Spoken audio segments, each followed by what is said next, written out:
চন্দননগরে mayor সহ ৩০ জন তৃণমূল কাউন্সিলরের গণপদত্যাগকে হাতিয়ার করে ইতিমধ্যেই কটাক্ষ শুরু হয়েছে বিজেপি শিবিরে। তাদের দাবি, দীর্ঘদিন ক্ষমতায় থাকার পর ভোটে পরাজয়ের ধাক্কা সামলাতে পারছে না তৃণমূল।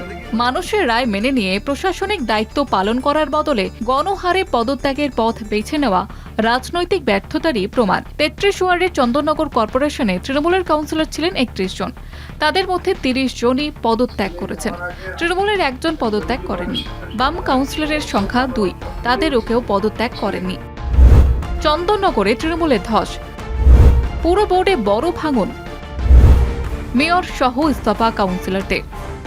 রাজ্যে ক্ষমতার পালাবদলের পর চন্দননগর পুর নিগমে গণ ইস্তফার ঘটনাকে রাজনৈতিক মহল তাৎপর্যপূর্ণ বলেই দেখছে। কারণ ভোটে পরাজয়ের কয়েকদিনের মধ্যেই তৃণমূলের পুর বোর্ড কার্যত ভেঙে পড়ার ছবি সামনে এলো।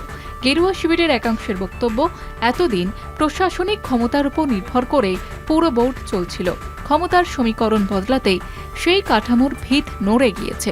বিদায়ী মেয়র রাম চক্রবর্তী আর্থিক ও প্রশাসনিক প্রতিবন্ধকতার কথা তুলে পদত্যাগের কারণ ব্যাখ্যা করেছেন। তার দাবি, নাগরিক পরিষেবা সুষ্ঠুভাবে দেওয়া সম্ভব হচ্ছিল না বলেই এই সিদ্ধান্ত।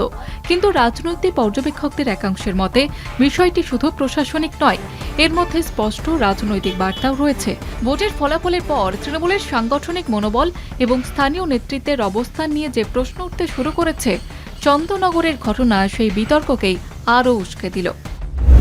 পালা বদলের অভিঘাত, জোড়া ফুলে ভাঙনের সুর। বিজেপির কটাক্ষ, মানুষের রায় মেনে নেওয়ার কথা বলা হলেও দায়িত্বে থেকে কাজ করার মানসিকতা দেখা গেল না। ফলে চন্দননগরের এই গণপদত্যাগ এখন রাজ্যের বৃহত্তর রাজনৈতিক আলোচনার বিষয় হয়ে উঠেছে। কণা দাশগুপ্তের রিপোর্ট, কলকাতা টিভি।